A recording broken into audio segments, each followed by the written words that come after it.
Students, ये question में 70% purity की बात हो रही है, 70% हमारा HNO3 है, या फिर 100% कंफ्यूजन है। नीट 2013 का ये क्वेश्चन मैक्सिमम टाइम बच्चों को गलत जवाब की तरफ पुश करता है। वो ये भूल जाते हैं कि सॉल्यूट एंड सॉल्यूशन के बीच डिफरेंस होता है, उनके मास में डिफरेंस है। सॉल्यूट का अलग मास होता है, सॉल्यूशन का अलग मास होता है। तो कैसे इस क्वेश्चन को प्रोसीड किया जाए? मैं इस क्वेश्चन को एक बार रीड कर देता हूँ, फिर आगे बात करते हैं। How many grams of concentrated nitric acid solution should be used to prepare 250 ml of 2-MnHNO3? The concentrated acid is 70% HNO3. अब समझिए कि ये हमारा गिवन कोई एसिड है और उससे 70% HNO3 बनाना है। मतलब हमारे पास जितना भी मास हो उसमें 70% एसिड हो, बाकी 30% कुछ और हो, पानी हो या कुछ भी हो। तो ऐसे केस में ना आप सबसे पहले लेट टोटल मास कर लें, एंड दैट इज एक्स। अब समझे, इस एक्स का 70% ही HNO3 है। हमें इसी 70% से मतलब है।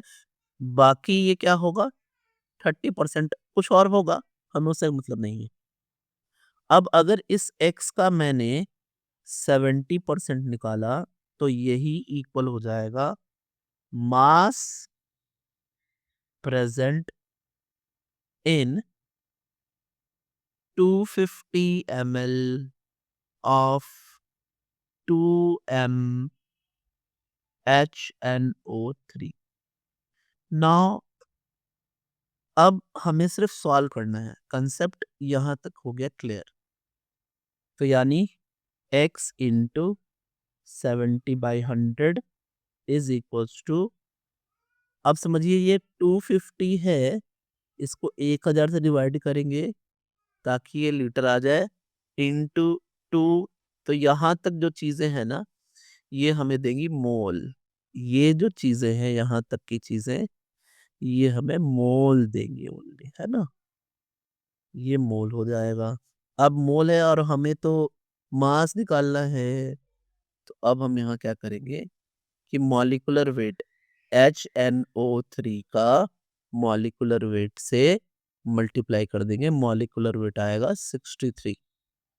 63 से मल्टीप्लाई कर दिया। जब हम इसे सॉल्व करें तो हमें ये बात समझ में आएगी कि 0.25 इंटू 2 इंटू 63 अपॉन 0.7 करना पड़ेगा, जो कि हमें देगा 45 ग्राम ऑफ HNO3। ये किससे मैच कर रहा है? ये हमारा आंसर है, यही आंसर है। ये किससे मैच कर रहा है? ये मैच कर रहा है सी से। किससे मैच कर रहा है? सी से मैच कर रहा है। So C is the answer students. Thanks, subscribe for more.